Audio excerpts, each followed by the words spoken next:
Sir ഇപ്പം ഹാപ്പിക്ക് വേണ്ടിയിട്ട് അന്ന് ആ കാലത്ത് സാറ് ഓൾമോസ്റ്റ് ഒരു 70 ലക്ഷത്തിന് മുകളിലൊക്കെ പ്രൊമോഷന് വേണ്ടി ചെലവാക്കിയിട്ടുണ്ടെന്ന് കേട്ടിട്ടുണ്ട്. അത്രയും ആ ഒരു എമൗണ്ട് അന്ന് സ്പെൻഡ് ചെയ്യേണ്ടി വന്നിട്ടുണ്ടായിരുന്നു. എല്ലാവരും പറഞ്ഞിട്ടുണ്ട് നിനക്ക് പ്രാന്താണ്, നീ മണ്ടനാണ്, നീ അല്ലു അർജുന് ഇത്രയും കാശ് കൊടുക്കേണ്ട കാര്യം എന്താ, ആള് തിരിഞ്ഞു നോക്കാൻ പോവാണോ നിന്നെ? സുപ്രഭാതത്തിൽ പൊങ്ങി വന്നതല്ല അല്ലു അർജുൻ, അതിനൊരു വ്യക്തമായിട്ടുള്ള മാസ്റ്റർ പ്ലാൻ ഉണ്ടായിരുന്നു. ഇത്രയും ആധികാരികമായിട്ട് ഞാൻ ഒരു ഇന്റർവ്യൂവിലും പറഞ്ഞിട്ടില്ല. ഞാൻ വളരെ ഓണസ്റ്റ് ആയിട്ട് പറയുകയാണ്, ഞാൻ അല്ലു അർജുന് എഡിറ്റോറിയൽ കേരളത്തിലെ പത്രങ്ങൾക്കും ചാനലുകൾക്കും അവരുടെ ഇതിലേക്ക് കാശ് കൊടുത്ത് പമ്പ് ചെയ്തിട്ട് തന്നെയാണ് ഞാൻ ബൂസ്റ്റ് ചെയ്തിട്ടുള്ളത്. അല്ലു അർജുനെ കൊണ്ടുവന്ന ഒരു ഡിസ്ട്രിബ്യൂട്ടറിന്റെ അപ്പുറത്തേക്ക് ഖാദർ ഹസൻ എന്ന് പറയുന്ന ഒരു പ്രൊഡ്യൂസറിന്റെ പോയിന്റ് ഓഫ് വ്യൂ ഭയങ്കര ഡിഫറൻസ് ആണ്. ഖാദർ ഹസൻ അഭിമാനപൂർവ്വം അവതരിപ്പിക്കുന്ന സിനിമയാണ്.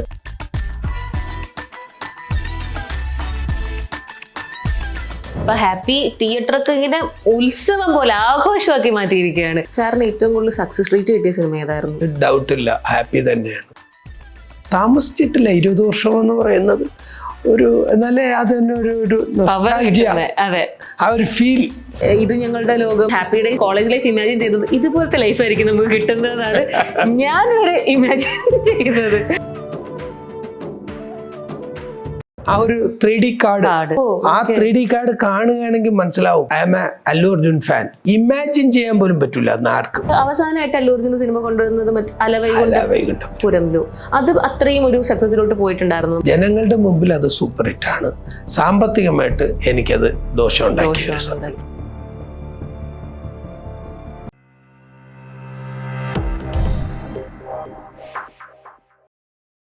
ഹായ്, ഹലോ, നമസ്കാരം. ജാങ്കോ സ്പേസിന്റെ പുതിയൊരു എപ്പിസോഡിലേക്ക് എല്ലാവർക്കും സ്വാഗതം. ഞാൻ കിങ്ങിനി. എൻ്റെയൊക്കെ ചെറുപ്പത്തിൽ ഞാൻ ഒരു ആക്ടറുടെ ഭയങ്കര ഫാനായിരുന്നു. ഫേവറേറ്റ് ആക്ടർ ആരാന്ന് ചോദിച്ചാൽ എനിക്ക് ഒറ്റ ഉത്തരവേ ഉള്ളൂ. എന്നാൽ ഈ ആക്ടറുടെ സിനിമകളൊക്കെ കാണുന്ന സമയത്ത് മനസ്സിൽ പെട്ടെന്ന് നോട്ട് ചെയ്യുന്ന ഒരു പേരായിരുന്നു ഖാദർ ഹസൻ. കേരളത്തിൽ തന്നെ ഒരു ഡിസ്ട്രിബ്യൂട്ടർ അല്ലെങ്കിൽ ഒരു പ്രൊഡ്യൂസർ ഇത്രത്തോളം ഫെമിലിയർ ആണെങ്കിൽ അത് ഖാദർ ഹസൻ മാത്രമായിരിക്കും. അല്ലു അർജുനെ മല്ലു അർജുൻ ആക്കി മാറ്റിയ ഖാദർ ഹസൻ സാറാണ് എന്നോട് ജോയിൻ ചെയ്യുന്നത്. Sir, welcome to the show. നമസ്കാരം. നമസ്കാരം സാർ. ഒരുപാട് സന്തോഷം സാറിനെ നേരിട്ട് കാണാൻ പറ്റിയപ്പോൾ. പണ്ട് എപ്പോഴും ഈ പേര് കാണുമ്പോഴത്തേക്ക് ഇങ്ങനെ ഖാദർ ഹസൻ നമുക്ക് അറിയത്തില്ല, എനിക്ക് കുഞ്ഞായതുകൊണ്ട് ഇങ്ങനെ ഡിസ്ട്രിബ്യൂട്ടർ എന്താ പ്രൊഡ്യൂസർ എന്താണെന്നൊന്നും അറിയില്ലെങ്കിൽ പോലും ആ പേര് കാണുമ്പോൾ ഭയങ്കര സന്തോഷമായിരുന്നു. കാര്യം ആ സിനിമകളെല്ലാം ഈ ഡെബ്ഡായിട്ട് വരുന്ന എല്ലാ സിനിമകളും, അല്ലു അർജുൻ്റെ സിനിമകൾ മാത്രമല്ല ഹാപ്പി ഡേയ്സും ഒക്കെ കാണുമ്പോൾ ഭയങ്കര സന്തോഷമായിരുന്നു. ഞാൻ അപ്പോൾ ഒരിക്കൽ പോലും വിചാരിച്ചിട്ടില്ല ഇത്രയും വർഷങ്ങൾക്ക് ശേഷം സാറിന് ഇന്റർവ്യൂ ചെയ്യാനൊരു ഭാഗ്യം കിട്ടുമെന്ന്. ഒരുപാട് സന്തോഷം സാർ നേരിട്ട് കാണാൻ പറ്റിയതിൽ. സാർ, എന്താണ് ഇത്രയും വൈകിപ്പോയത്? നമുക്കിപ്പോൾ ഒരു റീ റിലീസിന് എന്ത് പറ്റി? അതാണ് എനിക്ക് ആദ്യം ചോദിക്കട്ടെ. അത് അങ്ങനെ വൈകിപ്പോയതായിട്ട് തോന്നുന്നില്ല. ഒരു സിനിമ ഒരാൾക്ക്, അതായത് അല്ലു അർജുൻ്റെ ഏതെങ്കിലും ഒരു സിനിമകൾ കൊണ്ടുവന്ന് പെട്ടെന്ന് ഇത് ചെയ്യുന്നതിനേക്കാൾ ബെറ്റർ അല്ലേ? ഓരോ സിനിമ ട്രാക്ക് തുടങ്ങിയിട്ട് 2 വർഷമായിട്ടുള്ളൂ. ഈ സിനിമ റീ റിലീസ് ചെയ്യാമെന്നുള്ള അതിൻ്റെ ഒരു ഇത്. പക്ഷേ അതിനോട് കമ്പയർ ചെയ്ത് നോക്കുമ്പോൾ നമുക്കൊരു സിനിമ പ്രോപ്പറായിട്ട് കൊണ്ടുവരണമെന്ന് തോന്നിയത് ഹാപ്പിയാണ്. അപ്പൊ ഹാപ്പി ആദ്യം കൊണ്ടുവരാം. പിന്നീട് ആദ്യം ആഗ്രഹിച്ചിരുന്ന ആര്യയായിരുന്നു, അതിന്റെ വർക്ക് നടന്നു. പിന്നെ നോക്കിയപ്പോൾ നമുക്ക് അതിനേക്കാൾ ഒരു ബെറ്റർ ഓപ്ഷൻ എന്ന് പറയുന്നത് വേവ്സ് ക്രിയേറ്റ് ആയത് ഹാപ്പിക്കാണ്. അപ്പൊ അങ്ങനെ ഹാപ്പി ചെയ്യാന്ന് വിചാരിച്ചു. താമസിച്ചിട്ടില്ല 20 വർഷം എന്ന് പറയുന്നത് എന്നാലേ അത് തന്നെ ആ ഒരു ഫീൽ. ഇപ്പം ദുബായിൽ ഇപ്പൊ റിലീസുണ്ട്. അപ്പൊ ആ ദുബായിക്ക് ഇവിടെ നിന്ന് പോയവര് ആദ്യ സമയങ്ങളിൽ കണ്ട ആൾക്കാരാണ്. അവര് 50 പ്രാവശ്യം കണ്ടവരുണ്ട്, 30 പ്രാവശ്യം കണ്ടവരുണ്ട്, 20 പ്രാവശ്യം കണ്ടവരുണ്ട്. റിപ്പീറ്റ് ഓഡിയൻസ് ആണ് അവര്. അപ്പൊ അവരുടെ ഒരു എന്താ പറയണ, അതിനോടുള്ള ഒരു പാഷൻ, ആ ഒരു ഇത് കാണാൻ പറ്റും ദുബായിലും മറ്റൊക്കെ. വൈകി വന്നപ്പോ അതിന്റെ ഒരു വാല്യൂ കൂടി.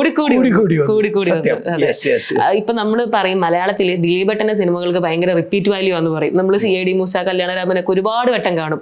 അതുപോലെ തന്നെയാണ് അല്ലു അർജുന്റെ മലയാളം സിനിമകൾ. ആര്യ, ഹാപ്പി, കൃഷ്ണ, എല്ലാം ഹീറോ ഒക്കെ എത്ര വട്ടം കണ്ടാലും ഇപ്പൊ നമ്മുടെ ചാനലിൽ മാറ്റുമ്പോൾ അതിന്റെ ഒരു പോർഷൻ വന്ന പിന്നെ നമുക്കത് ഫുള്ള് കാണാതെ എണീക്കാൻ പറ്റത്തില്ല. ഇപ്പൊ നമ്മൾ സോഷ്യൽ മീഡിയ സ്ക്രോൾ ചെയ്യുമ്പോൾ ഒരു റീല് കണ്ടാൽ പോലും പിന്നെ നമുക്ക് ആ സിനിമ കാണണം. അങ്ങനെ നമ്മൾ യൂട്യൂബിൽ പോകുമ്പോൾ ഈ സിനിമയുടെ പല ക്ലിപ്പിംഗ്സും നമ്മൾ കാണുന്നത് ഖാദർ ഹസൻ എന്നുള്ള ആ ഒരു യൂട്യൂബ് ചാനലിൽ നിന്ന് തന്നെയാണ് നമുക്ക് കിട്ടുന്നത്. അവിടെ നമുക്ക് ആ പേരിങ്ങനെ കിടക്കുകയാണ്. സാറിന് ശരിക്കും നമുക്ക് ഈ സിനിമകളുടെ കാര്യങ്ങളൊക്കെ അറിയാമെങ്കിൽ പോലും സാർ എങ്ങനെയാണ് ഈ മേഖലയിലേക്ക് വന്നതെന്ന് എനിക്ക് അവിടെ തൊട്ടേ സംസാരിച്ചു തുടങ്ങണമെന്നാണ് ആഗ്രഹിക്കുന്നത്. ഞാൻ അസിസ്റ്റന്റ് ഡയറക്ടറായിട്ട് വന്ന ഒരാളാണ്. സിനിമ പ്രൊഡ്യൂസ് ചെയ്യാനൊന്നും ഒരു ഉദ്ദേശവും ഇല്ല. യാദൃച്ഛികമായിട്ട് പ്രൊഡ്യൂസറായ ഒരു വ്യക്തിയാണ്. അങ്ങനെ ഒരു ആഗ്രഹം വന്നിട്ടില്ല, അതിനോടുള്ള ഒരു ഭ്രമം, അങ്ങനെ ഒരു കാശിനോടുള്ള ഒരു ഭ്രമമുള്ള ഒരാളല്ല. ഡയറക്ഷനിലൊരു ഭ്രാന്തുണ്ട്, ആ ഒരു ഡയറക്ഷനുള്ള ഒരു ക്രൈസാണ് എന്നെ ഏറ്റവും കൂടുതൽ. ഒത്തിരി സിനിമകൾ കാണുകയും ഫെസ്റ്റിവലിലും മറ്റുമൊക്കെ സിനിമകളെ പറ്റി വിലയിരുത്താനും ആ ഒരു ബന്ധമാണ് സിനിമയുടെ അടിസ്ഥാനമായിട്ട് എന്നിലുള്ള ഒരു പിൻബലം. ഞാൻ ഈ പണ്ട് ചെന്നൈയിൽ അസിസ്റ്റന്റ് ആവാൻ പോയ ഒരു വ്യക്തിയാണ്. പിന്നീട് 90 കാലഘട്ടത്തിൽ, 87 സംഭവിക്കുന്നത്. പിന്നെ 90 കാലഘട്ടത്തിൽ രാജസേനൻ സാറിൻ്റെ കൂടെ ഞാൻ വർക്ക് ചെയ്തിട്ടുണ്ട്. അത് കഴിഞ്ഞാണ് പിന്നീട് അദ്ദേഹത്തിൻ്റെ ഒരു യാദൃച്ഛികമായിട്ട് ഒരു പടം പ്രൊഡ്യൂസ് ചെയ്യേണ്ട ആവശ്യം വന്നു. നക്ഷത്ര കണ്ണുള്ള രാജുവിനെ ഫസ്റ്റ് റിലീസ് ചെയ്ത പടം, പൃഥ്വിരാജിൻ്റെ ആദ്യത്തെ പടം അതായിരുന്നു. അങ്ങനെ അതിൽ നിന്നും തുടങ്ങി. പിന്നെ അടുത്ത സിനിമ സ്വപ്നം കൊണ്ട് തുലാഭാരമായിരുന്നു. പ്രൊഡ്യൂസ് ചെയ്ത് ഡിസ്ട്രിബ്യൂട്ട് ചെയ്തതാണ്. അതിലും ചെറിയ പരാജയങ്ങൾ വന്നപ്പോൾ ആ ഡിസ്ട്രിബ്യൂഷൻ പ്രൊഡക്ഷൻ ആ വിങ്ങിലേക്ക് ഇറങ്ങി. അപ്പോൾ ആ നിൽക്കുന്ന സമയത്ത് ഡിസ്ട്രിബ്യൂഷൻ ഓഫീസിൽ സിനിമകൾ വേണമായിരുന്നു. കണ്ടിന്യൂ ആയിട്ട് സിനിമ കൊടുത്താലേ ഡിസ്ട്രിബ്യൂഷൻ ഓഫീസ് ഓടത്തുള്ളൂ. അങ്ങനെ നോക്കുമ്പോൾ ചെന്നൈയിലേക്ക് വണ്ടി കയറി തമിഴ് സിനിമകൾ ചെയ്യാമെന്ന്. തമിഴ് സിനിമകൾക്ക് അന്ന് ഒരു ഡിമാൻഡുണ്ട്. ബട്ട് തമിഴ് സിനിമകൾ മുന്നേ, 1 വർഷത്തിന് മുന്നേയൊക്കെ അഡ്വാൻസ് കൊടുക്കണമായിരുന്നു. അപ്പൊ അങ്ങനെയൊക്കെ അത് പ്രൊഡക്ഷൻ തുടങ്ങുമ്പോൾ തന്നെ പലരും കൊണ്ട് അഡ്വാൻസ് കൊടുക്കും, അങ്ങനെയുള്ള റൈറ്റ്സ്. അപ്പൊ ഞാൻ നോക്കിയപ്പോ അറിഞ്ഞു വരുന്നതല്ലേ, അതെ, ഒരു സസ്റ്റെയിൻ ചെയ്യാനുള്ള ഒരു ഓപ്ഷൻ ഇല്ല, ഇമ്മീഡിയറ്റ് സസ്റ്റെയിൻ ചെയ്യാനുള്ള ഒരു ഓപ്ഷൻ ഇല്ല. അങ്ങനെ ഒരു ഓപ്ഷൻ വെച്ചാണ് ഈ മാതിരി ഒരു യാദൃച്ഛികമായിട്ട് അന്ന് ആദിത്യയിലോ മെട്രോയിലോ ഏതോ ഒരു ഹോട്ടലിലാണ്, ലിബർട്ടിയിലാണെന്ന് തോന്നുന്നു, അവിടെ താമസിച്ചുകൊണ്ടിരിക്കുന്ന സമയത്ത് തെലുങ്ക് ചാനലിൽ ഐ ആം വെരി സോറി എന്നൊരു 4000 സോറി എന്ന് പറഞ്ഞ സിനിമ പ്രണയമായി അത് കാണാനിടയെ. ഞാൻ നോക്കിയപ്പോൾ ഒരു ഡിഫറെന്റ്, നമ്മൾ ഇന്ന് വരെ ഡബിങ് പടങ്ങളെല്ലാം കാണുന്നത്, ഞാൻ കൊച്ചുനാളിൽ കണ്ടിട്ടുള്ള ഒരു ചിരഞ്ജീവിയുടെ പടവും പിന്നെ ഒരു കൃഷ്ണയുടെ പടവുമാണ് ഞാൻ കണ്ടിട്ടുള്ളത്. അത് രണ്ടും ഈ പാറ്റേണുള്ള സിനിമയല്ല. ഒരു കൊമേഴ്സ്യൽ, നല്ല സോങ്സ്, നല്ല അടി, പിന്നെ ഒരു ഗ്ലാമറസ് കുറച്ച് സീൻസുകൾ എന്ന് പറയുമ്പോൾ പിന്നെ അതിൻ്റെ ആ ഒരു കാറ്റഗറിയിലുള്ള ഒരു സിനിമകൾ മാത്രമേ ഒരു ഹിറ്റായി വന്നിട്ടുള്ളൂ. ഒരു പ്രോപ്പർ മലയാള തനിമത്വം, മലയാളത്തിനോട് സാദൃശ്യമുള്ള ഒരു എലമെന്റ് ഉള്ള ഒരു സിനിമ വന്നിട്ടില്ല. അങ്ങനെയാണ് പ്രണയമായി കണ്ടപ്പോൾ ഒരു ഫാമിലി ഓറിയന്റഡ് ഒരു റൊമാൻറ്റിക് ലവ് സ്റ്റോറി. അങ്ങനെ പ്രണയമായി ഞാൻ എടുത്തു. അപ്പോഴും എൻ്റെ അടുക്ക ആ പ്രൊഡ്യൂസർ പറയുന്നു, sir you are taking risk, heavy risk. അന്നെന്ന് പറയുന്നത് വന്നിട്ട് അതിൻ്റെ ഒരു ട്രാക്ക് തന്നെ ഒരു നിയറബൌട്ട് 30 CD ഉണ്ടോ. M8 ആണെങ്കിൽ അതിലൊരു 6-8 ഉണ്ടാവും. ഇതെല്ലാം ട്രാൻസ്ഫർ ചെയ്യണോ, മാസ്റ്റർ കോപ്പി എന്ന് പറയുന്നത് വന്നിട്ട് അവർ തരത്തില്ല. അപ്പൊ ഇതെല്ലാം കോപ്പി ട്രാൻസ്ഫർ ചെയ്തിട്ട് അത് എടുത്തോണ്ട് വരുമ്പോ തന്നെ ഒരു 2 സൂട്ട് കേസ് നിറച്ചുണ്ടാവും. അത്രയ്ക്ക് വലിയ സംഭവങ്ങളാണ് ഈ കോപ്പി ചെയ്ത് ഓരോന്നും. അതായത് ഇപ്പൊ അന്ന് IT ഇല്ലല്ലോ. ഇപ്പൊ എക്സാമ്പിൾ ഒരു മൈനസ് ട്രാക്ക് ആണെന്ന് പറയുന്നത് വന്നിട്ട് ഒരു സൗണ്ട് എഫക്ട്സ് ട്രാക്ക് എന്ന് പറഞ്ഞുണ്ടാവും. അത് തന്നെ ഒരു റീൽ നമ്പർ 1 2 3 4 5 6 7 8 എന്ന് പറഞ്ഞിട്ട് ഒത്തിരി ഉണ്ടാവും. അത് കഴിഞ്ഞ് വന്ന് വേറൊരു എഫക്ട്സ് അല്ലാതെ മറ്റേതെങ്കിലും ട്രാക്കുകൾ ഉണ്ടാവും. പിന്നെ ക്രൗഡ് വോയിസ്, പിന്നെ മറ്റേ നമ്മളിപ്പോൾ ഈ അനങ്ങുന്നതും അതിൻ്റെയൊക്കെയുള്ള സൗണ്ട് എഫക്ട്സ്, അങ്ങനെയുള്ള ഓരോന്നിനും സെപ്പറേറ്റ് ട്രാക്കാണ് അവർ തരുന്നത്. അപ്പോൾ അതൊക്കെ എടുത്ത് ഒന്നേന്ന് കൊണ്ടുവന്ന് അതിനെ സിങ്ക് ചെയ്ത് എടുത്തിട്ട് അത് കോപ്പി ചെയ്ത് അത് പിന്നീട് വലിയ പ്രോസസ്സാണ് അത്. അങ്ങനെ ഇന്നത്തെ പോലെ IT ഉണ്ടാവും. ചില സിനിമകൾക്കേ ഉള്ളൂ IT ഇല്ലാത്തതും ഉണ്ട്. അപ്പോഴും ഒന്നേന്ന് ചെയ്യണം. പക്ഷേ എന്താ ഗുണവിശേഷം എന്ന് പറയുന്നത്, അന്ന് എടുത്തോണ്ട് വന്ന് ഞാൻ തുടങ്ങിയത് പ്രണയമായി എന്ന ചിത്രത്തിലൂടെയാണ്. അപ്പൊ പ്രണയമായി ഒരു വേവ്സ് ക്രിയേറ്റ് ആയി. സോങ്സ് എല്ലാം മനോഹരമായ സോങ്സ് ആണ്. അപ്പൊ എൻ്റെ കാഴ്ചപ്പാടില് നല്ല സോങ്സ് കൊടുക്കുക, നല്ല സിനിമയുടെ ഒരു ഡബിങ് ക്വാളിറ്റി കൊടുക്കുക, നല്ല പ്രസന്റേഷൻ, നാടകീയത ഇല്ലാതെയുള്ള മോഡുലേഷനുള്ള നാച്ചുറലായിട്ട് സംസാരിക്കുന്ന മലയാള സിനിമയിൽ നിൽക്കുന്ന തരത്തിലുള്ള ഒരു നാടകീയത ഇല്ലാത്ത ഡബിങ് ആക്സന്റ് കൊടുക്കുക. ഇതിനു വേണ്ടിയാണ് ഞാൻ പരിശ്രമിച്ചത്. അത് കഴിഞ്ഞ് അതിനുശേഷം ഒരു മലയാളത്തിൽ അത് ആവറേജ് പോയപ്പോൾ അതിനുശേഷം ഒരു തമിഴ് പടം, നാഗാർജുനയുടെ പടം, അത് തമിഴിൽ ചെയ്തു. അതിനുശേഷമാണ് യാദൃച്ഛികമായിട്ട് അല്ലു അർജുന്റെ ഒരു പടം ആര്യ എന്ന സിനിമ ഞാൻ കാണാൻ ഹൈദരാബാദ് പോയപ്പോൾ കണ്ടു. ഞാൻ തിയേറ്ററിൽ അങ്ങനെയാണോ കണ്ടേ?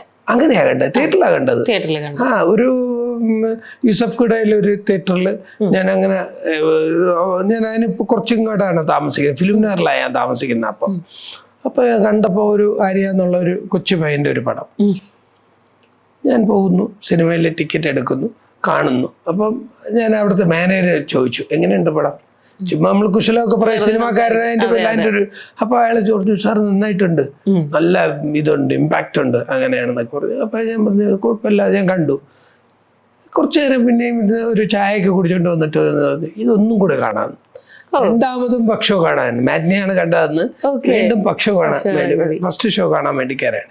ഫസ്റ്റ് ഷോ കാണാൻ വേണ്ടി കയറുമ്പോൾ തന്നെ ഞാൻ അങ്ങ് ഡിസൈഡ് ചെയ്യാണ് ഈ സിനിമ എടുക്കാം, ഈ സിനിമ നമുക്ക് ലോഞ്ച് ചെയ്യാൻ ബെസ്റ്റ് ആയിരിക്കും. ആര്യയുടെ ആ സിനിമ നന്ദി ഇൻ ബിറ്റ്വീൻ പറയട്ടെ. അല്ല അതിൽ എന്നാ സംഭവം എന്ന് വെച്ചാൽ അന്ന് തന്നെ ഒരു എനർജറ്റിക് ആയിട്ടുള്ള ഒരു പയ്യന്റെ ഒരു ഇമ്പാക്ട് അല്ലു അർജുനിലുണ്ട്. ആ മൂമെന്റ്സിലും അതിനിണങ്ങുന്ന ഒരു ഡയറക്ടർ, അവന്റെ ആ ഒരു കഴിവിനെ ഒരു എന്താ പറയുന്ന ഹൈലൈറ്റ് ചെയ്യാൻ പറ്റുന്ന ഒരു ബ്രില്യൻറ്റ് സ്ക്രിപ്റ്റാണ്. ഡാൻസും കോമഡിയും റൊമാൻസും. അതിനേക്കാൾ ആര്യയുടെ സബ്ജക്റ്റ് അതൊന്നും അല്ല, നിങ്ങൾ കാണുന്നതാണല്ലേ. ആര്യയിൽ അവൻ ആന്റി ഹീറോ ആണ്, ഹീറോ അല്ല, ആന്റി ഹീറോ ആണ്. ശരിയാ, അതാണ് ഏറ്റവും വലിയ ഹൈലൈറ്റ്. ആരും ശ്രദ്ധിക്കാത്ത ഒരു കാര്യമാണ്, അവൻ ആന്റി ഹീറോ ആണ്. ആ കഥാപാത്രം എന്ന് പറയുന്നത് ആര്യ എന്ന സിനിമയിൽ അവൻ മൈനസ് നെഗറ്റീവ് റോളായിട്ടുള്ള ആന്റി ഹീറോ ആണ്. അത് പോസിറ്റീവ് ലവില്, പ്രണയത്തില് ഏറ്റവും പുതിയൊരു അധ്യായം കുറിക്കുകയായിരുന്നു അത്. അപ്പൊ അതാണ് അതിന്റെ ഹൈലൈറ്റ് എന്ന് ഞാൻ കാണുകയുണ്ടായി. ശരി, ആര്യയുടെ പോയിന്റ് ഓഫ് വ്യൂവിൽ അത് കാണിച്ചു പോകുന്നതുകൊണ്ടാണ് നമുക്ക് അവിടെ എല്ലാം ആര്യ ഹീറോ ആയിട്ട് ഫീൽ ചെയ്യുന്നത്. ഫീൽ ആയി, കാരണം ഹീറോയിലൂടെയാണ് ആ സിനിമ ട്രാവൽ ചെയ്യുന്നത്. But is actually not hero, is a villain കഥാപാത്രമാണ്. ബട്ട് കൺവേർട്ട് ആവുകയാണ് ആഫ്റ്റർ സം ടൈം. ഈ ബിഫോർ ക്ലൈമാക്സിന് മുന്നേ അവൻ കൺവേർട്ട് ആവുകയാണ്, രക്ഷകനാകുന്നു. അതിൽ നിന്ന് ഫാന്റാസ്റ്റിക് സ്ക്രിപ്റ്റാണത്. അപ്പം ഞാൻ ആ പടം കണ്ടിട്ട് അങ്ങനെ കുറച്ചു നേരം ഇരുന്നു, തീരുമാനിക്കുകയാണ്. അപ്പം നാളെ രാവിലെ പോയിട്ട്, അപ്പോൾ ദിൽരാജു ആണ് എൻ്റെ പ്രൊഡക്ഷൻ. എൻ്റെ ഫ്രണ്ടിനെ വിളിച്ചു, ഇവിടെ എന്താണ് ദിൽരാജു കാണാമെന്ന് പറഞ്ഞു. ആ പുള്ളിയുടെ ഓഫീസിൽ പോയി കണ്ടു. പുള്ളിയും തുടക്കക്കാരനാണ്. അപ്പം ഇന്നത്തെ ദിൽരാജു അന്നുള്ള ഒരു സിനിമ ചെയ്തിട്ട് അതിന് മുമ്പ് ഒരു പടം കൂടെ ചെയ്തിട്ട് പുള്ളി ഡിസ്ട്രിബ്യൂട്ടറാണ്. പക്ഷെ അന്ന് ദിൽരാജുവിനെ പോയി കണ്ടു. കണ്ടപ്പോൾ ദിൽരാജു പറഞ്ഞു ചെയ്യാന്നൊക്കെ പറഞ്ഞു. ഒരു വില സമ്മതിക്കുന്നു, നമ്മളത് ഫിക്സ് ചെയ്തു. പക്ഷേ അതിലൊരു പ്രശ്നം എന്താണെന്ന് വെച്ചാൽ അതിൻ്റെ minus track, I mean sound track Devi Sri Prasad തരികയില്ല, ഇന്നത്തെ DSP തരികയില്ല. അതെന്താ? ആളുടെ ഒരു സാധനവും വെളിയിൽ കൊടുക്കില്ല. അങ്ങനെ അതൊരു പ്രശ്നമായി. അപ്പൊ ഞാൻ ട്രാക്ക് എല്ലാം എടുത്തു, മറ്റെല്ലാം കോപ്പി ചെയ്തു, എഫക്ട്സ് ട്രാക്കും എല്ലാം കോപ്പി ചെയ്തു. പക്ഷെ മൈനസ് ട്രാക്ക്, സോങ്സിന്റെ ട്രാക്ക് മാത്രം കിട്ടിയില്ല. സോങ്സ് ഭയങ്കര ഇമ്പോർട്ടന്റ് ആണല്ലോ. എൻ പ്രേമത്തിൻ കോപം കാണും, മോഹം കാണും, അങ്ങനെയൊക്കെ പറയാൻ പറ്റുന്ന ഒരു ട്രാക്ക് ഇല്ലെങ്കിൽ ആ സിനിമ നത്തിങ്. അതാണ് പോയിന്റ്. അപ്പൊ അങ്ങനെ വന്നപ്പോ ഞാൻ ചിന്തിച്ചു, പിന്നെയും വെയിറ്റ് ചെയ്തു. അയാളുടെ ബ്രദർ ഉണ്ട്, സാഗർ എന്ന് പറഞ്ഞ്, DSPയുടെ ബ്രദർ. ഞാൻ വിളിച്ചിട്ട് എന്താ ചെയ്യേണ്ടത് സാറേ, ഞാൻ പറയാനുള്ള പറഞ്ഞു, പുള്ളി തരികയാണെങ്കിൽ സന്തോഷമാണ്. അങ്ങനെ വെയിറ്റ് ചെയ്ത് അറൗണ്ട് 1 year വെയിറ്റ് ചെയ്തിട്ടാണ്, 8-9 മാസം കഴിഞ്ഞിട്ടാണ് പുള്ളി ട്രാക്ക് തരുന്നത്. അതിനുശേഷമാണ് അയാള് ട്രാക്ക് തരുന്നത്. അപ്പൊ അതിന് ആ ട്രാക്ക് കൊണ്ട് പിന്നെ ഡബിങ് തുടങ്ങി. അല്ല, അതിനു മുമ്പ് പിന്നെ ഡബിങ് തീർത്തു വെച്ചു. സോങ്സ് മാത്രമേ ഉണ്ടായിരുന്നുള്ളൂ, ബാക്കി എപ്പോ കിട്ടുന്നു അപ്പൊ കംപ്ലീറ്റ് ചെയ്യും. ആ സിനിമ അപ്പോഴേക്കും എഴിഞ്ഞു തുടങ്ങി. കാരണം ഇത്രയും ഡിലേ വന്നപ്പോഴേക്കും കാര്യങ്ങളൊന്നും. അങ്ങനെ അതിൽ നിന്നാണ്, എന്നിട്ട് അതിനെ പ്രൊമോട്ട് ചെയ്യുന്ന രീതിയെ പറ്റി ചിന്തിച്ചു. അങ്ങനെ ആ സിനിമയുടെ, ആര്യ സിനിമയുടെ രണ്ടാമത്തെ ഒരു വേർഷൻ, അതായത് ആ ഡബിങ് കഴിഞ്ഞ് സോങ്സിന്റെ ഇതിലേക്ക് നമ്മൾ കയറുകയാണ്. സോങ്ങിൽ കയറുമ്പോൾ ആരെയൊക്കെ പാടും, ആ പാട്ടിൽ എന്തൊക്കെ ചെയ്യണം, ആ പാട്ടിന്റെ ലിറിക്സ് എങ്ങനെ കൊണ്ടുവരണം, ഇതിലെന്തൊക്കെ കോൺസെൻട്രേഷൻ നമ്മൾ കൊടുക്കണം. അപ്പൊ സാധാരണ മലയാള സിനിമയിൽ വരുന്ന പാട്ടുകളിനെ പോലെ ആയിരിക്കരുത്, അല്ല ഇങ്ങനത്തെ ഡബിങ് സിനിമകളിൽ വരുന്ന പാട്ടുകളെ പോലെ ആവരുത്. ട്രെൻഡ് ആയിരിക്കണം സോങ്. പിന്നെ DSPയുടെ മ്യൂസിക് ബേസ് എന്ന് പറയുന്നത് സ്ട്രോങ് ബേസ് ആണ്. മ്യൂസിക്കിന്റെ ആ ട്രാക്കൊക്കെ കേൾക്കുമ്പോൾ തന്നെ അറിയാം ക്വാളിറ്റി ഭയങ്കര ഹൈലി ഗുഡ് ക്വാളിറ്റിയാണ്. അതെ ഈക്വൽ ടു എനി ഇന്റർനാഷണൽ മ്യൂസീഷ്യന്റെ ഒരു ബേസ് ഉണ്ട്, അതായത് DSPക്ക് ആ ഒരു പ്രത്യേകത ഉണ്ട്. അപ്പോൾ ആ ട്രാക്ക് കേൾക്കുമ്പോൾ തന്നെ ഞാൻ അങ്ങ് വീണു. കാരണം എന്തുകൊണ്ടെന്ന് വെച്ചാൽ ഇത് നന്നാക്കണം എന്നുള്ള രീതിയിലേക്ക് ഞാൻ പോയിരുന്ന സമയത്ത് എൻ്റെ കൂടെ 3-4 പേരുണ്ട്. അപ്പോൾ പുള്ളിയുടെ ഒക്കെ ഡിസ്കസ് ചെയ്തു. പിന്നെ രാജീവ് ആലുങ്കലിനെ വിളിച്ചു. അന്ന് രാജീവ് തുടക്കക്കാരനാണ്, ഒരു സിനിമയിൽ എഴുതിയിട്ടുണ്ട്. അങ്ങനെ രാജീവ് വന്നു, ട്രിവാൻഡ്രത്തിരുന്നു, ഡിസ്കസ് ചെയ്തു. അങ്ങനെ രാജീവും ഞങ്ങളും സഞ്ജീവ് ലാൽ എന്ന് പറഞ്ഞിട്ട് എൻ്റെ വേറൊരു സുഹൃത്ത് മ്യൂസീഷ്യനാണ്, പുള്ളിയും കൂടെ ഇരുത്തിയിട്ട് സോങ്സിൻ്റെ പരിപാടി തുടങ്ങി. അത് എനിക്ക് തോന്നുന്നു ഒരു 8 ദിവസത്തോളം പോയി. അങ്ങനെ അത് നന്നായിട്ട് ചെയ്തു. സോങ്സ് എല്ലാം റെക്കോർഡ് ചെയ്ത് കഴിഞ്ഞപ്പോഴേക്കും അതിനെ ഇനി പ്രൊമോട്ട് ചെയ്യേണ്ട രീതി എങ്ങനെയെന്ന് ചിന്തിച്ചു. രാജീവ് സാർ ചെയ്ത പാട്ട് ഏതാ? എല്ലാ പാട്ടും രാജീവാ. അതിലെ എല്ലാ പാട്ടും രാജീവാ. ആര്യയിലെ എല്ലാ പാട്ടും രാജീവ് ആലുങ്കല നന്നായിട്ട് എഴുതിയിട്ടുണ്ട്. അപ്പോ ഞങ്ങളപ്പോ തീരുമാനിച്ചു അടുത്ത് എന്ത് ചെയ്യാമെന്ന്. അങ്ങനെ നോക്കുമ്പോൾ ഇതിനൊരു സ്റ്റാറ്റിസ്റ്റിക്സ്, ഒരു സിനിമ വിജയിപ്പിക്കുന്നതിന്റെ ഒരു അടിത്തറ കൊടുക്കണമല്ലോ. അങ്ങനെ ഞങ്ങൾ ഞാൻ തന്നെ പല കാര്യങ്ങളും പ്ലാൻ ചെയ്തു. എന്തൊക്കെ ചെയ്യാൻ പറ്റും, ഇതെങ്ങനെ കൊണ്ടുപോകാൻ പറ്റും എന്നൊക്കെ പറഞ്ഞിട്ട് അങ്ങനെ യൂത്തിലേക്ക്, അതായത് പ്രൈഡ് ഓഫ് യൂത്ത് എന്നുള്ള തരത്തിലേക്ക് നമ്മൾ ഇതിനെ വർക്കൗട്ട് ചെയ്യാൻ വിചാരിച്ചു.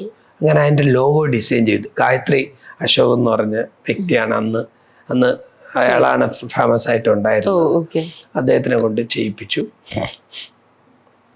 ആ പുള്ളി ഗായത്രി അശോക് ചെയ്ത ലോഗോ, ആര്യ എന്നുള്ള ആ പേരും അതിന്റെ ഡിസൈനിങ്ങും ഒക്കെ ചെയ്യിപ്പിച്ചിട്ട് ആ അല്ലു അർജുന്റെ ഒരു ഇമ്പാക്റ്റ് ഉണ്ടല്ലോ, അന്നത്തെ സമയത്ത് അതിനൊരു ഇമ്പാക്റ്റ് വരണമെന്ന് പറഞ്ഞ് കുറെ കാര്യങ്ങൾ ചെയ്യാൻ ശ്രമിച്ചു.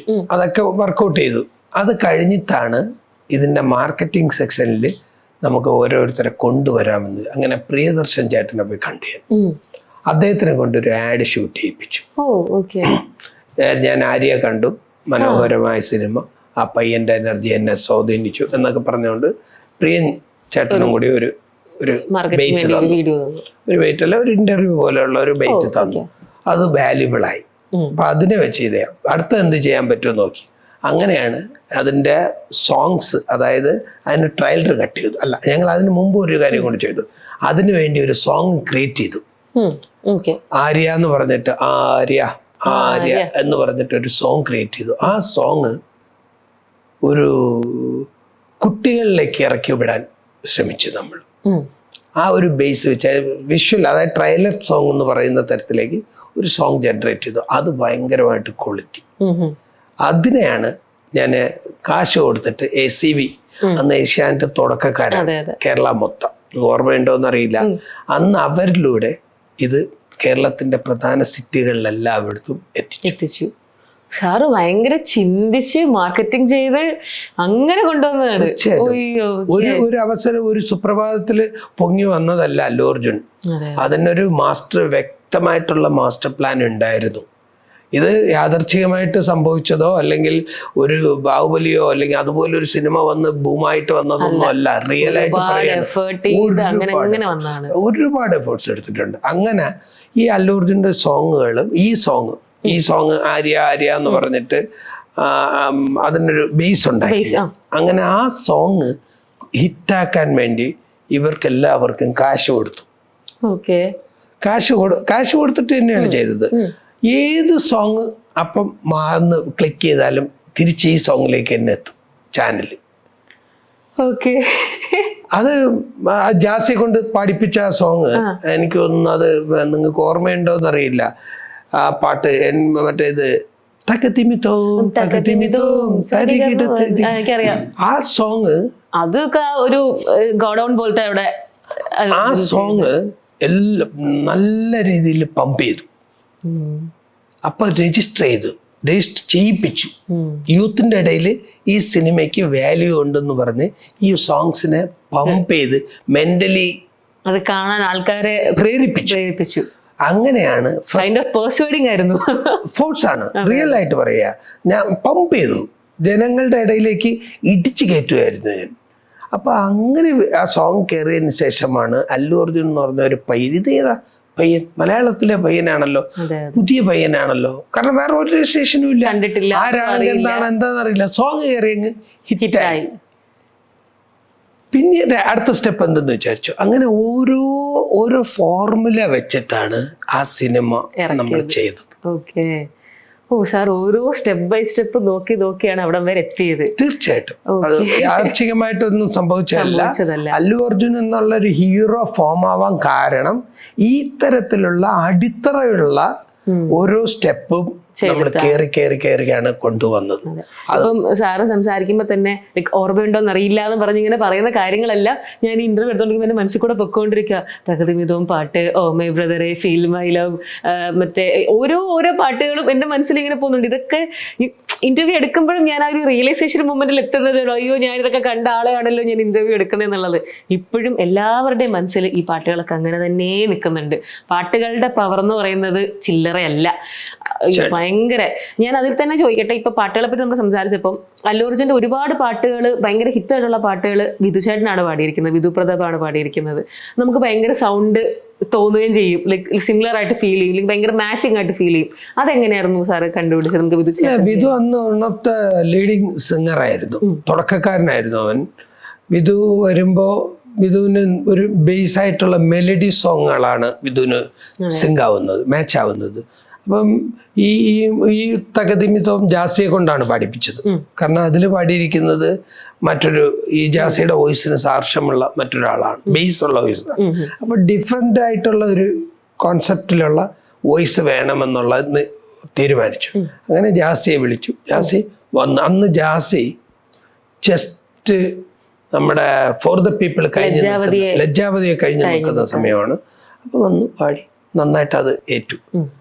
അതിനുശേഷം അടുത്ത സോങ് എടുക്കുമ്പോൾ ഓരോരുത്തരെയും ഓരോ വോയിസിൽ, എനിക്കൊന്ന് അതില് മെലഡി സോങ് ആണ് വിധു പാടിയത്. കൃഷ്ണയിലൊക്കെ വിധു നല്ലൊരു പാട്ട് കൃഷ്ണയില് പാടിയിട്ടുണ്ട്, മനോഹരമായ സോങ്.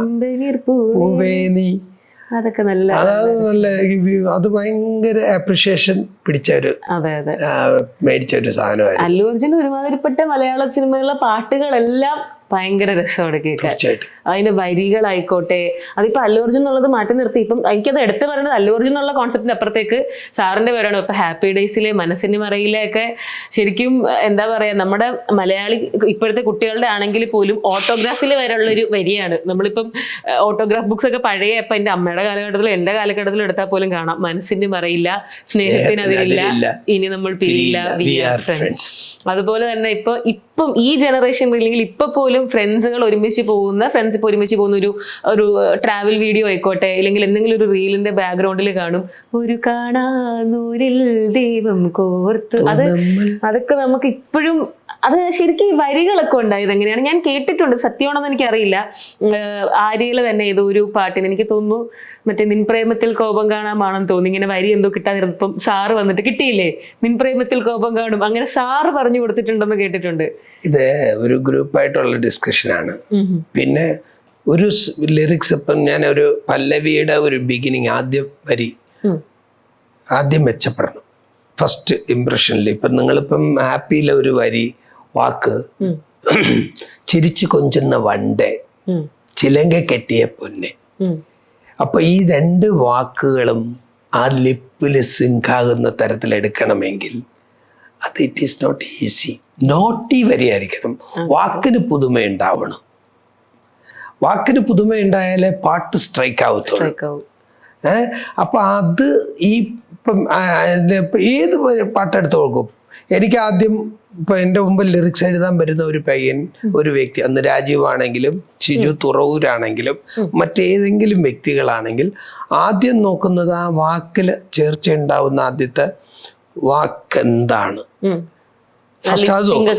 അത് കഴിഞ്ഞ് പല്ലവി നോക്കും ഞാൻ. പല്ലവി ബെറ്റർ ആയാൽ മാത്രമേ അനുപല്ലവി എഴുതാൻ വിടത്തുള്ളൂ ഞാൻ. ആദ്യം പല്ലവി എഴുതിട്ട്, പല്ലവി കഴിഞ്ഞതിന് ശേഷമാണ് അനുപല്ലവിയിലേക്ക് പോണത്. അത് കഴിഞ്ഞ് പല്ലവിക്ക് മുകളിൽ നിന്നാലേ അനുപല്ലവി അംഗീകരിക്കത്തുള്ളൂ ഞാൻ. ചിലപ്പോൾ നിന്നും മുഷിയുന്നുണ്ടാവും, ഇറിറ്റേറ്റഡ് ആയിട്ടുണ്ടാവും, ദേഷ്യപ്പെടുന്നുണ്ട്, വിഷമം ഉണ്ടാവുന്നു. ഷിജു തുറവരൊക്കെ വിഷമിച്ച് ഭയങ്കരമായിട്ട് ഇറിറ്റേറ്റഡ് ആയിട്ടുണ്ട് നിന്നും. പക്ഷെ എനിക്ക് ലിറിക്സ് കിട്ടിയാലേ ഞാൻ അംഗീകരിക്കും. സാറ്റിസ്ഫൈഡ് ആവും. അതാണ്. ഇപ്പൊ ഏതെങ്കിലും രീതിയിൽ തട്ടിക്കുട്ടിയാണെങ്കിൽ ഇറക്കി വിടാനാണെങ്കിൽ നമുക്കത് പറയേണ്ട കാര്യമില്ല. ഇപ്പൊ അന്ന് തുടക്കക്കാരാണ് ഇവരെല്ലാം. അപ്പൊ ഞാൻ കുറച്ച് എക്സ്പീരിയൻസ്ഡ് ആണ്. അപ്പൊ ഇവരുടെ എൻ്റെ നിരീക്ഷണത്തിൽ അവർ ചെയ്യുന്ന പണി ഒരു പെർഫെക്ഷൻ കൊടുക്കണമെന്ന് തോന്നുന്നുണ്ടെങ്കിൽ ലിറിക്സ് നന്നായാലേ പറ്റൂ. നിങ്ങൾ ഏത് സിനിമയിലെ ഏതെങ്കിലും ഡബ്ബിങ് സിനിമയിലെ പാട്ടെടുത്തോളൂ, ഒരിക്കലും നിങ്ങൾക്ക് മാറ്റി നിർത്തി തഴയാൻ പറ്റത്തില്ല. സത്യം സാർ പറയുമ്പോൾ എനിക്കത് കണക്ട് ആവുന്നുണ്ട്. ഇപ്പൊ ഈ പറഞ്ഞ മനസ്സിന്റെ മറയില്ല എത്രത്തോളം നല്ലതാണോ അതിനെക്കാട്ടിലും കുറച്ചും കൂടെ നല്ലതാണ് ഒരു കാണാനൂലിൽ ദൈവം കോർത്ത് നമ്മെ. ഇപ്പൊ നമ്മൾ പുതുമയുണ്ടാവും. അതെ കുറച്ചു മുമ്പ് പറഞ്ഞ ആര്യയിലെ പാട്ട് ഏതോ പ്രിയ രാഗം മോളി ഞാൻ, ആ വരിയിലും കുറച്ചും കൂടെ രസമാണ് മാമഴക്കാറ്റു നീയേ. അത് ശരിയാട്ടോ, പറയുമ്പോൾ നമുക്കത് കണക്റ്റഡ് ആവുന്നുണ്ട്. ശരണ അതിനും പ്രത്യേകത ഏതെങ്കിലും തരത്തിൽ ഇപ്പം എന്നെ അത്ഭുതപ്പെടുത്തിയ ഒരു വരിയുണ്ട്. നമ്മുടെ ഷിജു തുറവൂര് ഹാപ്പി ഡേയ്സിൽ ഒരു ലിറിക്സ് എഴുതിയിട്ട് എന്നെ കാണിച്ചു. ഇത് എക്കോടാ, എക്കോ അത് കൊള്ളാക്ക, ഇങ്ങനെ വരും. അപ്പൊ അത് ഞാൻ ഉടനെ അംഗീകരിച്ചു. അത് കുഴപ്പമില്ല, നന്നായിട്ട് തോണ്ട്. അപ്പൊ എന്നെ പാടി കേൾപ്പിച്ചു. അപ്രിഷ്യേറ്റ്. അതെന്ത് കൊണ്ടെന്ന് വെച്ചാൽ ചില കാര്യങ്ങൾ ചേരുമ്പടി എന്നേക്കാൾ ബെറ്ററായിട്ട് ഒരാൾ ഒരു സജഷൻ തരുന്നുണ്ടെങ്കിൽ അത് സ്വീകരിക്കാൻ മനസ്സാ ഞാൻ തയ്യാറാണ്. ഹാപ്പി ഡേയ്സിലെ ആ മെയിൻ സോങ്ങിലുള്ള ഒരു വരി അദ്ദേഹത്തിന്റെ തന്നെ നല്ലൊരു ഫ്രണ്ട്സ് എന്ന് പറയുന്നതാണ്. മനസ്സിന്റെ മറയില്ല സ്നേഹത്തിനതിരില്ല, ഇനി നമ്മൾ പിരിയില്ല, വി ആർ ഫ്രണ്ട്സ്. അത് കഴിഞ്ഞത് ഒരു വരി നല്ല ഒരു ഹുക്ക് സാധനമായിരുന്നു. പക്ഷെ നന്നായിട്ടുണ്ട്. അപ്പൊ ഇങ്ങനെയുള്ള ഏതെങ്കിലും എനിക്ക് മനസ്സിലായി. മറ്റേ ഓ മൈ ഫ്രണ്ട് ഞാൻ കാണും. മനസ്സിലായി. ഓക്കെ, ഓരോ വരികൾക്കും ഓരോ കാര്യങ്ങൾക്കും പുറകിൽ എത്രത്തോളം അത് ഭയങ്കര എഫേർട്സ് ആണ്. എന്റെ മുന്നിൽ ഷിജു തുറവൂർ എന്ന് പറയണ ഇരുന്ന് എഴുതാൻ വേണ്ടി അയാളെ റൂമിൽ വിട്ടു കൊടുക്കുന്നതാണ്. എന്നിട്ട് ഓരോ വരി എഴുതിയിട്ട് അല്ലെങ്കിൽ 4 വരി എഴുതിയിട്ട് വരുമ്പോഴേക്കും അത് കൊള്ളാമോ എന്ന് അപ്രൂവൽ ചെയ്താലേ അടുത്തതിലേക്ക് പോകാൻ പറ്റത്തുള്ളൂ. സാർ ഇത്രയും പാട്ടുകളിൽ ഞാൻ അല്ലു അർജുന്റെ മാത്രം പറയല്ല, ഹാപ്പി ഡേയ്സ് ഒക്കെ ഇൻക്ലൂഡ് ചെയ്തിട്ട് ഇത്രയും പാട്ടുകളിൽ ഏറ്റവും കൂടുതൽ സമയം എടുത്ത് ചെയ്തൊരു പാട്ട് ഏതായിരിക്കും? ഓർമ്മയുണ്ടോ സാറിന്?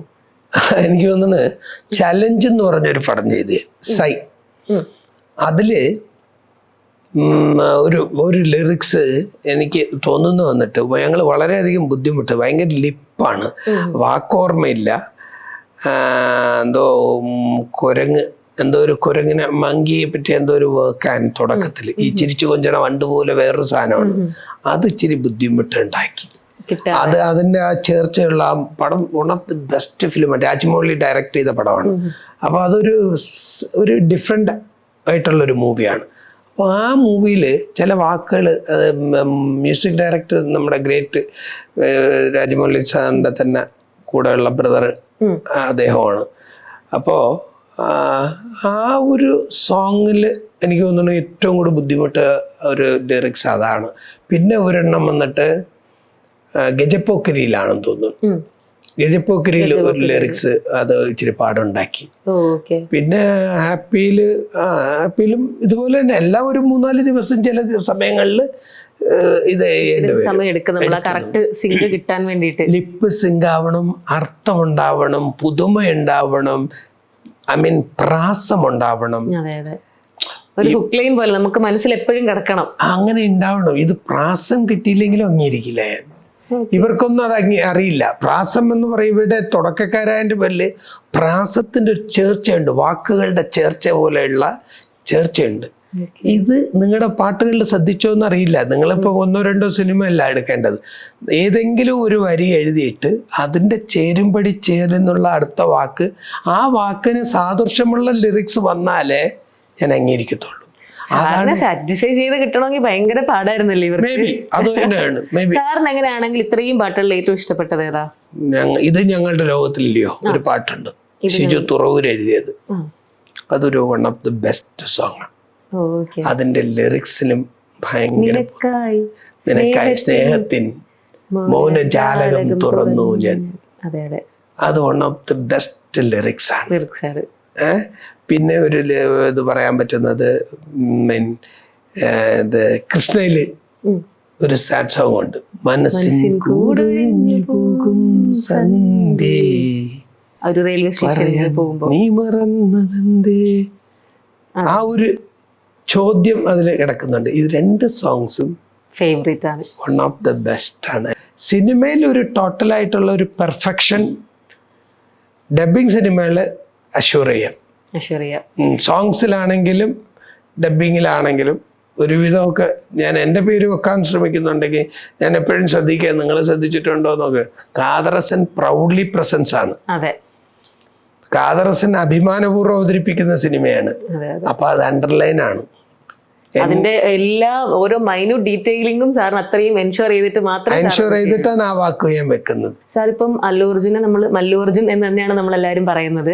ഇപ്പൊ പുഷ്പയൊക്കെ ഇറങ്ങിയപ്പോൾ പോലും ടൈറ്റിൽ കാർഡിൽ വരെ ഉണ്ടായിരുന്നു. പക്ഷെ എങ്കിൽ പോലും ഏത് സിനിമയിലാണ് ആദ്യം മലയാളത്തിൽ നമ്മൾ ഈ ഡബ് ചെയ്ത് വന്നപ്പോൾ ഏത് സിനിമ തൊട്ടാണ് ശരിക്കും ഇവിടെ അന്നത് ആ ഒരു അക്സെപ്റ്റൻസ് വന്നു തുടങ്ങിയത്? മല്ലു അർജുൻ എന്നുള്ള ആ ഒരു പേരിലേക്ക് വന്നു തുടങ്ങിയത് എപ്പോഴായിരുന്നു? മല്ലു അർജുൻ എന്നുള്ള പേര് എൻ്റെ വിശ്വാസം ശരിയാണെങ്കിൽ ഹീറോ എന്നൊരു പടം ചെയ്തില്ലേ,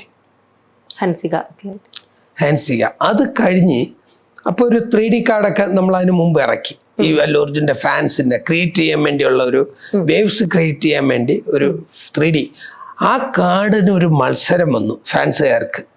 കാരണം ഞാൻ 2000-3000 കാർഡ് അടിച്ചിട്ടുള്ളൂ.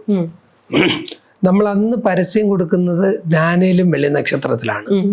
അപ്പൊ അതിൻ്റെയും പിറകിൽ ഈ അല്ലു അർജുൻ്റെ ഈ ഫാൻസ് ഫോം ചെയ്തത് ഒരു മാസ്റ്റർ പ്ലാൻ ആണ്. അന്ന് കേരളത്തിലെ ഫാൻസ് അസോസിയേഷനോ അങ്ങനെ ഒന്ന് മറ്റേ മോഹൻലാൽ മമ്മൂട്ടിക്ക് ഉണ്ടെന്നല്ലാതെ അതിനൊരു പ്രോപ്പർ ബാക്ക് ബോൺ ഇല്ലായിരുന്നു. അല്ലു അർജുന് ഫോം ചെയ്യുമ്പോൾ ഞാൻ ആഡ് കൊടുത്തിട്ടാണ് ഫോം ചെയ്യിപ്പിക്കുന്നത്. അല്ലു അർജുന് ഞാൻ ആഡ് കൊടുത്തു. ഞാനില്ല അല്ലു അർജുൻ ഫാൻസ് അസോസിയേഷനിൽ രജിസ്റ്റർ ആവാൻ ആഗ്രഹിക്കുന്നവർ ഫോൺ നമ്പർ രജിസ്റ്റർ ചെയ്ത് വിളിക്കുക. ക്രിയേറ്റ് ചെയ്ത് കൊണ്ടുവന്നത് തീർച്ചയായിട്ടും അത് ഉണ്ടാക്കിയെടുത്തതിന് ശേഷമാണ് അല്ലു അർജുൻ ഫാൻസ് അസോസിയേഷൻ എന്നുള്ളൊരു ഇതിലേക്ക് കൺവേർട്ട് ആവണത്. അതിൻ്റെ തുടക്കത്തിൽ നമ്പർ കൊടുത്തതും വിജയിപ്പിച്ചതും അതിന് അട്രാക്ഷൻ ഉണ്ടാക്കിപ്പിച്ചതും അതിനു വേണ്ടി ആൾക്കാരിൽ ഒരു എന്താ പറയണ ഒരു ക്രൈസ് ക്രിയേറ്റ് ചെയ്ത് ആ ഒരു ക്രൈസ് എന്തിനു വേണ്ടിയാ ഇവന്തോ ആ ഒരു 3D കാർഡ് അത് എൻ്റെ കയ്യിൽ ഇപ്പോഴും ഒരെണ്ണം ഉണ്ട്. ആ 3D കാർഡ് കാണുകയാണെങ്കിൽ മനസ്സിലാവും I am a Allu Arjun fan എന്നുള്ള കാർഡ് ഇമാജിൻ ചെയ്യാൻ പോലും പറ്റില്ല അന്ന് ആർക്കും. ഒരു കാർഡ് സാറിന്റെ പേഴ്സണൽ ഐഡിയ അല്ലായിരുന്നോ? പിന്നല്ല, വേറെ ആരും എനിക്ക് ഐഡിയ. എനിക്ക് ഗോഡ് ഫാദർ എന്ന് പറയുന്നത് ഞാൻ തന്നെയാണ്. അപ്പൊ വേറെ ആര് തരാനാണ്? ഈ ഒരു യാദർച്ഛികമായിട്ട് ഒരു ദിവസം അല്ലു അർജുൻ ഹീറോ ആയതല്ല. നിങ്ങൾക്കത് ആർക്കും പറഞ്ഞാൽ മനസ്സിലാകുകയല്ല. കാശ് കൊടുത്തിട്ട് എഡിറ്റോറിയൽ റിപ്പോർട്ട് എഴുതിപ്പിച്ചിട്ടുണ്ട് ലീഡിങ് പത്രങ്ങളിൽ. എന്നൊരു ഡബിങ് ആർട്ടിസ്റ്റിന്റെ ഒരു ഇന്റർവ്യൂവോ ഇതോ ചെയ്യാനോ ഒരു റിപ്പോർട്ട് വരാനൊന്നും ആരും ചെയ്തില്ല. കാശ് എറിഞ്ഞ് എഡിറ്റോറിയലിന് ഞാൻ കാശ് കൊടുത്തിട്ട് ഇത് ചെയ്തിട്ടുണ്ട്. ചിലപ്പോൾ അഹംഭാവത്തിന്റെ സ്വരത്തിലാണ് ഞാൻ പറയണ. അത് വളരെ സിൻസിയറായിട്ട് ഇൻവോൾവ് ആയിട്ട് ചെയ്ത ഒരു കാര്യമാണ് ഞാൻ ഇപ്പോഴും ഓർക്കുന്നു. വളരെ പ്രസിദ്ധമായ 2 പത്രങ്ങൾക്കും ഞാൻ കാശ് എഡിറ്റോറിയലിന് കൊടുത്തിട്ടുണ്ട്. എന്നിട്ടാണ് ഞാൻ എഡിറ്റോറിയൽ കൊടുത്തിട്ടാണ് ഞാൻ അല്ലു അർജുനെ എഴുതിപ്പിച്ചത്. ഇത് ആര്യ കഴിഞ്ഞിട്ടാണോ? ഏത് സമയത്ത്? ആര്യയൊക്കെ കഴിഞ്ഞിട്ട്. അപ്പൊ അത് റിപ്പോർട്ട് എഴുതാൻ മുൻകൈ എടുക്കാതിരുന്ന അവരാരും തയ്യാറില്ലെന്ന് അന്ന് അവര് തയ്യാറാവുമായിരുന്നു. കാശ് കൊടുത്ത് ചെയ്യുന്നുണ്ടായിരുന്നു. അങ്ങനെ കാശ് കൊടുത്ത് സൺഡേ സപ്ലിമെന്റിൽ എഴുതിപ്പിച്ചിട്ടുണ്ട് ഞാൻ അല്ലു അർജുന് വേണ്ടി. അപ്പൊ അങ്ങനെയൊക്കെ ഒരു മാസ്റ്റർ പ്ലാൻ. എന്തിന് പടം നാട്ടുകാർ എന്റെ സിനിമ പരാജയപ്പെട്ടു, അല്ലു അർജുന്റെ സിനിമ പരാജയപ്പെട്ടു, പക്ഷെ ജനങ്ങളൊന്നും അറിഞ്ഞിട്ടില്ല. ജനങ്ങൾ സൂപ്പർ ഹിറ്റ് എന്ന് വിചാരിച്ചിരിക്കുന്ന എത്ര സിനിമയുണ്ടെന്ന് അറിയാമോ? ഞാൻ കാശ് അപ്പോഴും ആഡ് കൊടുക്കും. 15 ലക്ഷം രൂപ പേപ്പർ ആഡാന്ന് ഒരു ക്വാർട്ടർ പേജിന്റെ ഒരു 20 എന്ന് പറയുന്ന സൈസിന് 23 ആണെന്ന് തോന്നുന്നു. 23 15 എന്നൊക്കെ പറയുന്നത്. കോളത്തിന് ഞാൻ 10 ലക്ഷം രൂപ 15 ലക്ഷം രൂപ ഇത് ചെയ്തിട്ടുണ്ട്. അതിനും ഞാൻ ആഡ് കൊടുത്തിട്ടുണ്ട്. അപ്പൊ അങ്ങനെ ഒരു ക്യാഷ് മനസ്സുകൊണ്ട് കളഞ്ഞിട്ട് തന്നെയാണ് ഇത് ക്രിയേറ്റ് ചെയ്തെടുത്തത്. അല്ലു അർജുനെ ഞാൻ ഇതാക്കിയത്. ഇത്രയും ആധികാരികമായിട്ട് ഞാൻ ഒരു ഇന്റർവ്യൂവിലും പറഞ്ഞിട്ടില്ല. ഞാൻ വളരെ ഓണസ്റ്റ് ആയിട്ട് പറയുകയാണ്. ഞാൻ അല്ലു അർജുന് എഡിറ്റോറിയൽ കേരളത്തിലെ പത്രങ്ങൾക്കും കേരളത്തിലെ ചാനലുകൾക്കും അവരുടെ ഇതിലേക്ക് ക്യാഷ് കൊടുത്ത് പമ്പ് ചെയ്തിട്ട് തന്നെയാണ് ഞാൻ ബൂസ്റ്റ് ചെയ്തിട്ടുള്ളത്. കാരണം ക്വാളിറ്റി ഡബിങ്, ക്വാളിറ്റി ഇതൊക്കെ ഉണ്ടാവാം, പക്ഷെ മാർക്കറ്റിങ്ങിലും വളരെയധികം ഞാൻ കോൺസെൻട്രേഷൻ കൊടുത്തിട്ടുണ്ട്. അത് ചിന്തിക്കുന്നതിനും അപ്പുറമാണ്. സാർ അന്നത്തെ കാലത്ത് ഇത് ഭയങ്കര വലിയ റിസ്ക് ആണ് സാർ ചെയ്തിട്ടുള്ളത്. ഇപ്പോഴത്തെ പോലല്ല, പ്രൊമോഷൻസിന് വേണ്ടി അത്രയും പൈസ മുടക്കും, പ്രത്യേകിച്ച് ഒരു ഡബ്ഡ് സിനിമയാണ്. ഒരാൾ തയ്യാറാവത്തില്ല. എല്ലാവരും പറഞ്ഞിട്ടുണ്ട് എൻ്റെ കൂടെ കിടക്കുന്ന നിനക്ക് പ്രാന്താണ്, നീ മണ്ടനാണ്, നിനക്ക് ആവശ്യം എന്താ, നീ അല്ലു അർജുന് ഇത്രയും കാശ് കൊടുക്കേണ്ട കാര്യം എന്താ, ആള് തിരിഞ്ഞു നോക്കാൻ പോവാണോ നിന്നെ. എൻ്റെ കൂടെ ഹൈദരാബാദിൽ അവരുടെ കൂടെ ഓഫീസിൽ ഇരുന്ന എൻ്റെ ഒരു ഫ്രണ്ട്, അവരുടെ തന്നെ ആളാണ്, എൻ്റെ അടുക്ക് പറഞ്ഞിട്ടുണ്ട്. അവരുടെ ആൾ എന്നോട് പറഞ്ഞിട്ടുണ്ട്, അവിടെ വളരെ അടുത്ത ആൾ പറഞ്ഞിട്ടുണ്ട്, നീ മണ്ടനാണ്, നീ ചെയ്യുന്നത് അവരാരും ഇവരുടെ അങ്ങനെ ഒന്നും ഇത് ചെയ്യത്തില്ല, ഒരിക്കലും ശ്രദ്ധിക്കില്ല, നിന്നെ ഒരിക്കലും നിന്റെ കരിയേപ്പല പോലെ വലിച്ചെറിയത്തേ ഉള്ളൂ, 100% ഉറപ്പാണ്.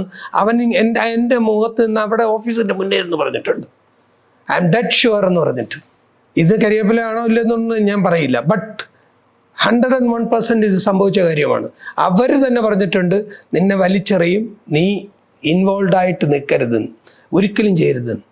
ഒരു പ്രാവശ്യം അല്ലു അർജുനും ഞാനുമായിട്ട് കാറിൽ ഇരിക്കുന്ന സമയം പറഞ്ഞ് സംതിങ് ആള് വന്നിട്ടില്ല, sir why you are bothering, I am with you, you are with me, not necessary.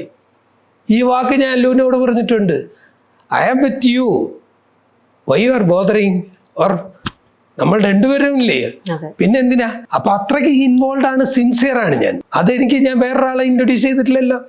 പ്രഭാസിന് interview അവരുടെ കൂടെയുള്ള ബണ്ണി വാസു എന്നോട് പറഞ്ഞിട്ടുണ്ട്, പ്രഭാസ് പടം ചെയ്, ഞാൻ ഫുൾ സപ്പോർട്ട് ചെയ്ത് തരാന്ന്. പ്രഭാസിന്റെ മാനേജർ അവരുടെ ഫ്രണ്ട്, ഞങ്ങൾ 3-4 തവണ മീറ്റ് ചെയ്തു. ഞാൻ എടുത്തില്ല. ഗോഡ് പ്രോമിസ് ആയിട്ട് ഞാൻ പറയുന്നു, എന്നെ വളരെയധികം കമ്പൽ ചെയ്തിട്ടുണ്ട് മിർച്ചി എന്നുള്ള പടം ചെയ്യാൻ വേണ്ടി. ഞാൻ പിടികൊടുത്തില്ല. ഈച്ച ചെയ്യാൻ വേണ്ടി നിർബന്ധിച്ചിട്ടുണ്ട്, ചരന്റെ പടം ചെയ്യാൻ വേണ്ടി നിർബന്ധിച്ചിട്ടുണ്ട്. അപ്പോഴും ഞാൻ സിൻസിയറായിട്ട് ഒരു പ്രവൃത്തി ചെയ്യുമ്പോൾ എൻ്റെ സിൻസിയറിറ്റി എനിക്ക് അവിടെ കാണിക്കണം. അങ്ങനെയാണ് ഞാൻ അല്ലു അർജുൻ്റെ ഓരോ കാര്യങ്ങൾ ചെയ്യാൻ ശ്രമിച്ചിട്ടുള്ളത്. ഇത് ഓണസ്റ്റായിട്ട് ഞാൻ പറയുന്ന ആക്കാണ്. എനിക്ക് കൈയടിയോ അല്ലെങ്കിൽ അപ്രിഷിയേഷനോ അല്ലെങ്കിൽ എനിക്ക് സർട്ടിഫിക്കറ്റോ ഒന്നും വേണ്ട. അതായത് തെലുങ്ക് സിനിമ നിശ്ചലമായിട്ട് നിൽക്കുന്നെന്ന് പറയുന്ന തെലുങ്ക് ആന്ധ്രയ്ക്ക് പുറത്ത് നിൽക്കുന്ന തമിഴ്നാട്ടിൽ ബാൻഡായിരുന്നു Telugu cinema, I mean dubbing cinema. അപ്പോഴാണ് ഞാൻ ഡബിങ് സിനിമ തെലുങ്ക് ഇൻഡസ്ട്രിയെ അങ്ങോട്ട് കൊണ്ടുപോയത്. അത് കഴിഞ്ഞ് തെലുങ്ക് സിനിമ ഒരിടത്തും നിൽക്കാത്ത ഒരു കാഴ്ചപ്പാട് നിൽക്കുന്ന സമയത്താണ് ഞാൻ കേരളത്തിലേക്ക് കൊണ്ടുവരുന്നത്. തെലുങ്ക് സിനിമയുടെ ഒരു ഔട്ട്സൈഡ് മാർക്കറ്റിംഗ് ക്രിയേറ്റ് ചെയ്തത് ഞാനാണെന്നുള്ള ഭാവത്തോടു കൂടിയല്ല പറയണ, ഒരു എളിമ മനോഭാവത്തോടു കൂടി പറയുകയാണ്. ഞാൻ തന്നെയാണ് തെലുങ്ക് സിനിമയുടെ ഒരു നല്ലൊരു വേർഷൻ ഇൻട്രൊഡ്യൂസ് ചെയ്ത് മറ്റൊരു ഇതിലേക്ക് കൊണ്ടുവന്ന, ഡബ്ബിംഗ് സിനിമയിൽ കൊണ്ടുവന്നത് ഞാനാണ്. അത് ക്വാളിറ്റി തരത്തിലും മാർക്കറ്റിംഗ് തരത്തിലും അല്ലെങ്കിൽ ഇമ്പാക്റ്റ് ഉണ്ടാക്കുന്ന മറ്റൊരു ഏതെങ്കിലും ഒരു സൈഡിലേക്ക് നോക്കുകയാണെങ്കിൽ അതിൽ മികച്ച ഒരു കൈവപ്പ് എൻ്റെതുണ്ട്. അതെ, തീർച്ചയായിട്ടും.